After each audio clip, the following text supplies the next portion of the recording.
Okay, so we're done laying out the pool and locating skimmers, lights, and plumbing, and our mow curb and step pads and sleeves. We're going to go ahead and start some indicators on, put some indicators on our plan that show some locations. So what we need to, on our plan is we need a north indicator. So we do a circle and a line and an arrow, just like so. And then in the middle of your circle, if you want, what I do is I just go ahead and just draw a big O-N like that, and then that way they'll know at the Building and Safety Department which way is north for your property.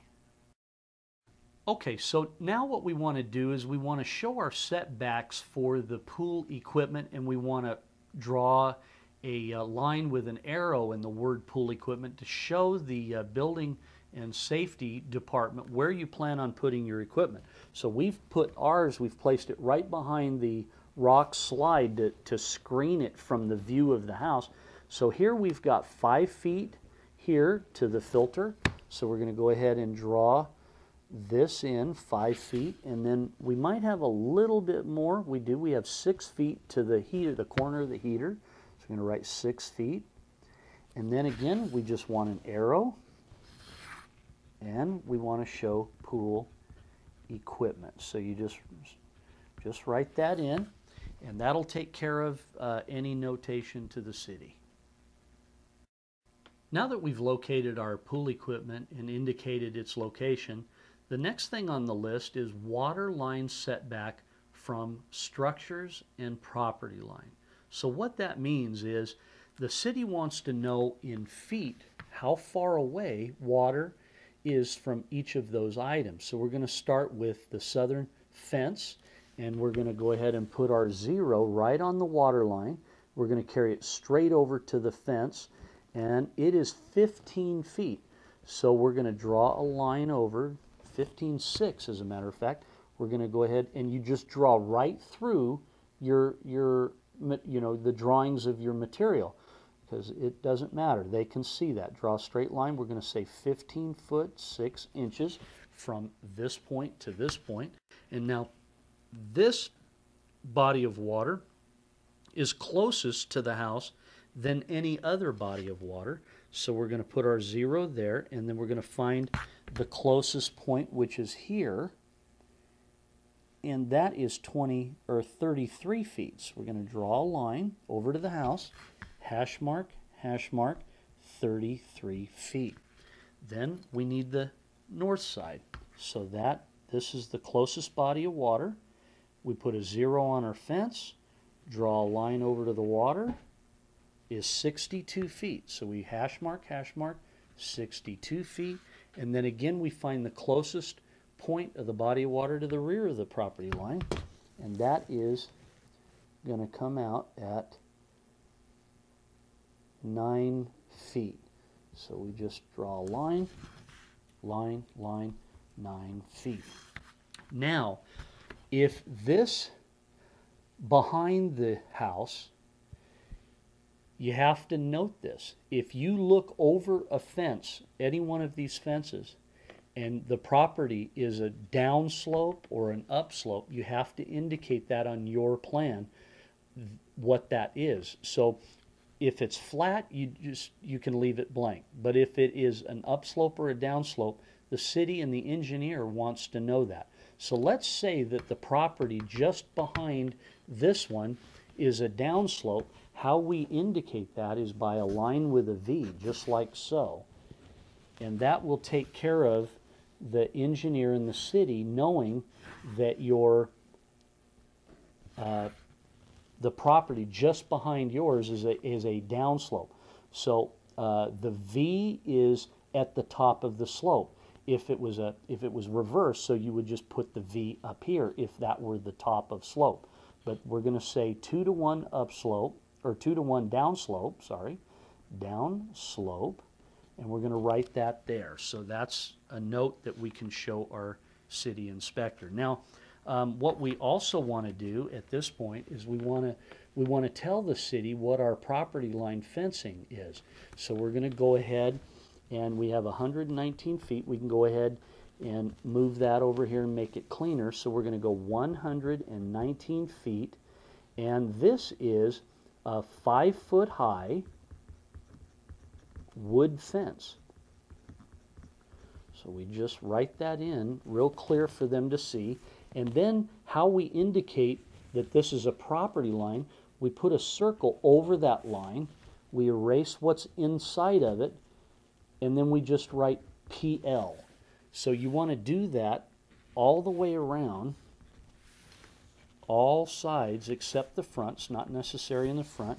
And then you want to write next to it what it is. In this case, it's a 5-foot high block wall on this side. And then on this side,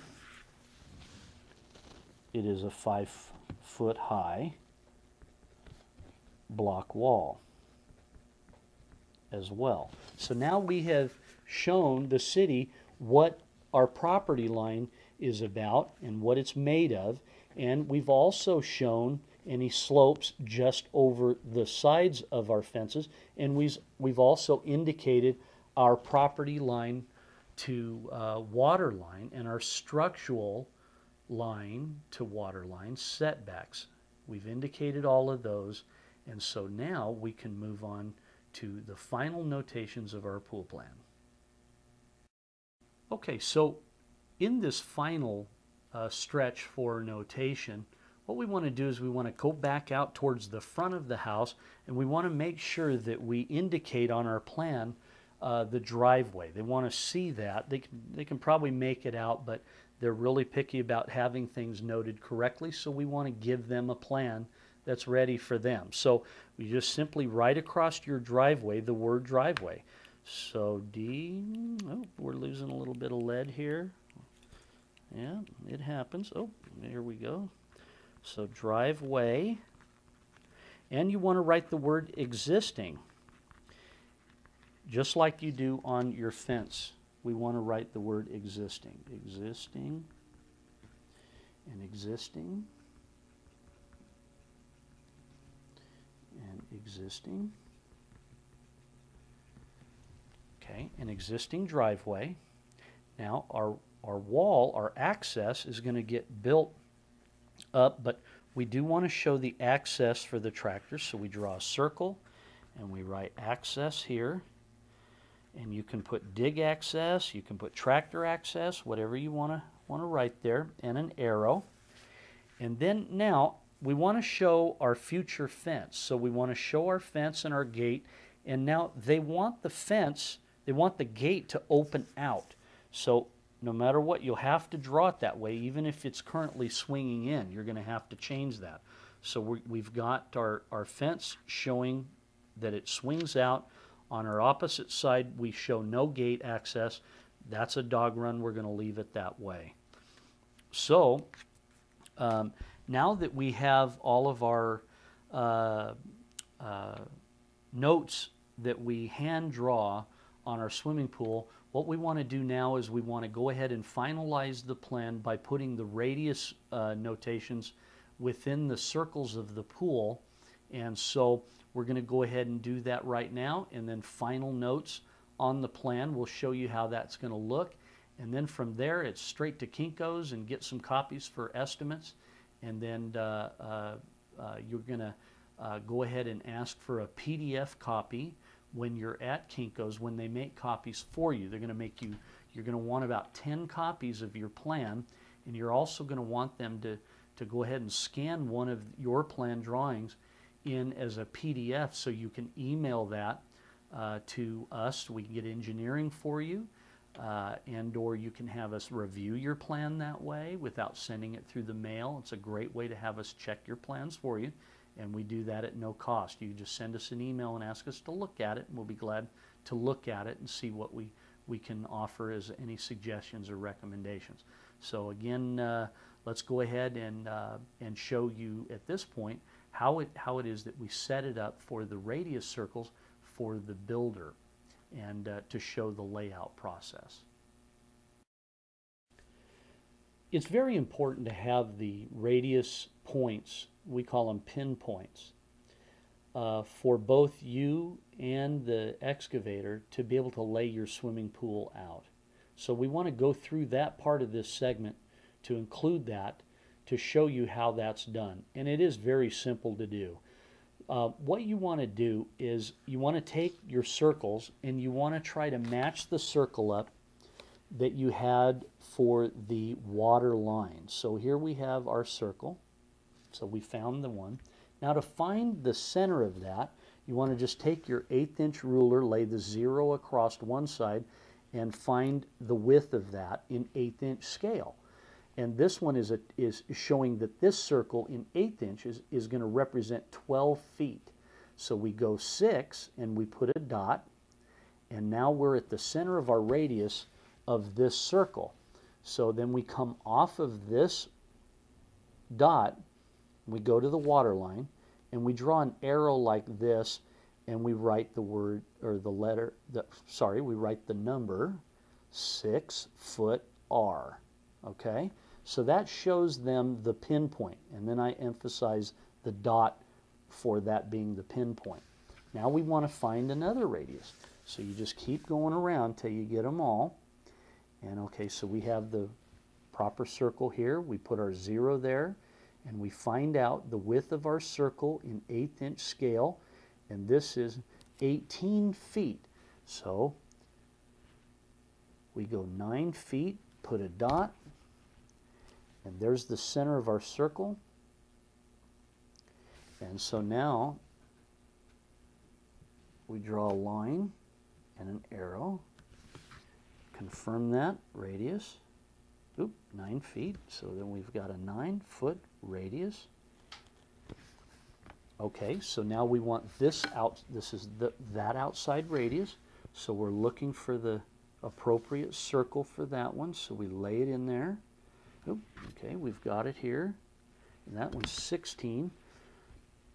So we put our 0 there, go to the 8, put a dot, move away our circle, draw a line to the radius. See, I'm not drawing a line away from it, I'm drawing a line to that radius, like here, drawing and then shading an arrow, and then drawing the radius number there. Same thing with this one. So we're going to find that radius, and that's 16 as well, so we're going to go 8 on that one, put a dot on the 8, and then draw a line to the edge of the radius with our mark that says 8-foot radius. Now, you see that we have a line between all these dots. Well, now we're going to connect these. So you just simply draw a line from one dot to the other. Here to here and to this other one. They all have to connect. No matter where they go, all the dots, all those layout points need to connect. Every single one of them. So you just go through and double check that they all connect. Now, I'm not going to connect, I'm going to go ahead and do that. Okay, so that goes across there, so that shows all those connections. Now the last one that we have is the center of the spa, so we're going to find the circle for the spa, and that's going to be our last radius, and there it is. We're going to put a center there and draw a line over and an indicator, and this was an 8-foot spa. Now these lines need to connect here. Okay, so now what are all these lines for? Well, the first lines are the radius lines. They show how to paint out the radius and where to put the pin to start with, to take your rope or your string or your tape, pull it from that pin at 9 feet and paint that radius. The other lines indicate how far away those points are from each other to reference in the layout process when laying out your pool to fit this shape for this plan. So now what we do is we take the 1/8 inch scale and we go ahead and we mark what those distances are between those points. This one's 16 feet, this one is 18 feet, this one is 23 feet, this one between it is 6 feet. The one here is 12'6", and then here is 9, and here is 8, and then the last one between here is 19. So try to get the numbers to where they're over the line. I know that there's a lot going on the plan now, and we've kind of just went right through this, and I know that it's going to take a little bit of time for you, but just go slow. And the great thing about a pencil is it's got an eraser, so you can always redo things if you're not 100% happy with the layout. And I'm sure you're going to want to go through this process a couple of times just to get familiar with how it works, to get your final plan. Again, it just is something that you can do right there on your tabletop with all the simple tools that are needed in this video to help you. So we have completed the drawing segment of PlanPoint, and I hope that this segment explained how simple it is to draw in a city-ready pool plan to a vellum. The next steps that we're going to show you in this segment, the very last and final section of this plan draw segment, lesson 4, is the notation of your plan with construction notes. Now, I'm going to only show you a completed plan in this segment with all the notes. I'm not going to show you how to attach them. You'll see how they're attached. But what I want to say to you is that all these notes and examples of these notes and how to do it are in the downloads section located under the documents section of your home page. So go there and find the plan documents PDF downloads and download those, and then compare those notes. They're all, they're all the same. They get attached except for your name, address, and phone number, which you'll plainly see how you can take those Word documents and change those around to be to put your name and your address and your phone number in, and then simply print them out. You cut them out and you tape them right onto the plan, that when you go down to Kinko's, it just comes out a really nice plan. And we'll show you at the close of this segment. Now, on your members home area, there's a document that you can find there for notes for your plan, and open that up, and you can use what we have there, but and then print it out. But here we have just where you just print it out, cut it out, and put your name and the residence, and then over here you would want your address and phone number. So that's for the residence line, and it's going to also need your telephone number. So it's going to have your name, your residence, your address, your city, zip, and phone. So that takes care of this line right here of the plan. And again, these documents that you can sample on the website. Now then, for the center of the house, we have it listed here, the residence, and then we have a note here that says all fence and gates to meet local city codes, self-closing, self-latching fences, and then the audible alarm. Now, some cities require this to be here on the plan, and some don't, so we want to show you that. But you can check with your local city's building requirements to see if they want the reference to the audible alarms, but they definitely want the reference to the fence and gates. And then up here at the top of the plan, and now you can kind of see why in the very beginning of this segment we positioned the pool plan off in one area, because that gave us room for these notes for the building process. But what we did up here is we created construction notes. And what construction notes are, they're notes that you're going to want to create, or you can get some help from us, and we'll do that. But basically, we start with the excavation, and we basically talk about the +12 elevations and the +6 elevations, and we make those references. They're just highlights of things that you've already drawn on your plan, And so we bring those to the attention of the excavator and the steel company. We talk about the pool depths, so we indicate that on your construction note. We set the elevation, and basically with poured in place concrete coping, your coping is about 3 inches, 3.5 inches thick. So you'd want that top of gunite to be that distance below the nearest concrete. Here we have 3 inches below the nearest concrete. And then we show we want to notch the steel for the shear descent. So other notes, and there's samples on your members' home area that you can refer to get a good idea what we're talking about as far as those highlight points of your plan. And I think with some practice, you'll get pretty good at that.